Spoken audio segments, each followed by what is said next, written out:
বাজার পরিস্থিতি নিয়ে আরো জানাতে চট্টগ্রাম থেকে সরাসরি যুক্ত হচ্ছেন সহকর্মী সাইফুল মাহমুদ। সাইফুল, চট্টগ্রামে রোজা উপলক্ষে কোন কোন নিত্যপণ্যের দাম বেড়েছে, বিক্রেতারা এই বিষয়ে কি বলছেন, আর বাজার মনিটরিং এর কোনো ব্যবস্থা নেওয়া হয়েছে কিনা সব মিলিয়ে জানাবেন।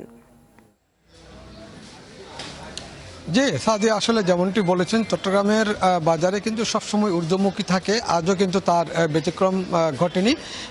আজকে দ্বিতীয় রমজান, ইতিমধ্যেই কিন্তু আসলে বেশ কিছু পণ্যের দাম বৃদ্ধি পেয়েছে। বিশেষ করে যেগুলি আসলে সালাতের আইটেম, সেই আইটেমগুলোতে কিন্তু আসলে বৃদ্ধি পেয়েছে।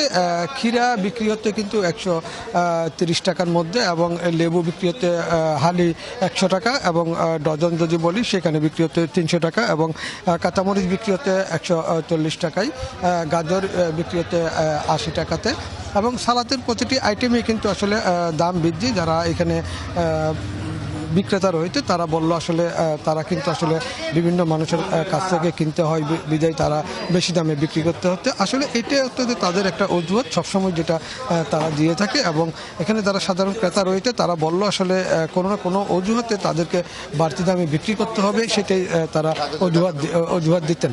চট্টগ্রামে আসলে নিত্যপণ্যের যে বাজারগুলো রয়েছে প্রতিটি পণ্যই কিন্তু আসলে উচ্চ দামে বিক্রি হচ্ছে। কোনোভাবেই যে আসলে এগুলির নিয়ন্ত্রণ করা যাবে সেটা কিন্তু বোঝা যাচ্ছে না। যতক্ষণ পর্যন্ত বাজার মনিটরিং করা হয় ততক্ষণ পর্যন্ত, এরপরে কিন্তু ব্যবসায়ীরা কিন্তু আবার আগের অবস্থায় ফিরে আসছে। চট্টগ্রামের বাজারে ফার্মের মুরগি বিক্রি হচ্ছে 220 টাকাতে, সোনালী মুরগি বিক্রি হচ্ছে 330 টাকা, এবং ফার্মের মুরগি বিক্রি হচ্ছে 680 টাকাতে, এবং ব্যবসায়ীরা স্বীকার করেছেন ফার্মের মুরগিতে 80 টাকা কেজি প্রতি বৃদ্ধি পেয়েছে, এবং সোনালীতে 30 টাকা বৃদ্ধি পেয়েছে, এবং ফার্মের মুরগিতে 50 থেকে 60 টাকা কিন্তু বৃদ্ধি পেয়েছে।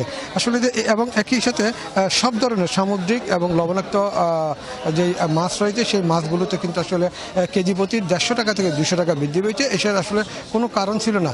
এই মুহূর্তে কিন্তু সাগরে লবণাক্ত এবং মিঠা পানির মাছ কিন্তু পর্যাপ্ত পরিমাণে রয়েছে, এরপরও দাম বৃদ্ধি বিক্রি হচ্ছে। চট্টগ্রামের বাজারে কিন্তু গতকালও মনিটরিং হয়েছে, কিন্তু এই যতক্ষণ পর্যন্ত মনিটরিং ততক্ষণ, এরপরে কিন্তু ব্যবসায়ীরা আবার আগের জায়গায় ফেরত যাচ্ছে, তাদেরকে কিন্তু আসলে নিয়ন্ত্রণ করা যাচ্ছে না।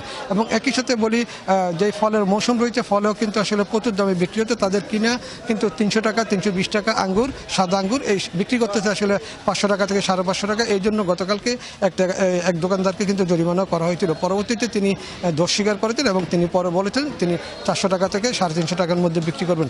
তবে যারা সাধারণ ক্রেতা রয়েছেন তারা মনে করেন এটাকে সঠিক মনিটরিং করার দরকার আছে, এরপরে হয়তো আসলে কিছুটা বাজার নিয়ন্ত্রণ করা যাবে।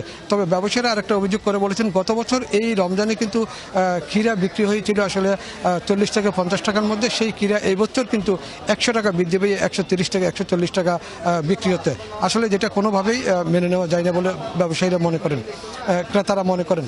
সাজিয়া, এই ছিল আমার কাছে চট্টগ্রামের বাজার পরিস্থিতি নিয়ে সর্বশেষ সংবাদ। ধন্যবাদ আপনাকে।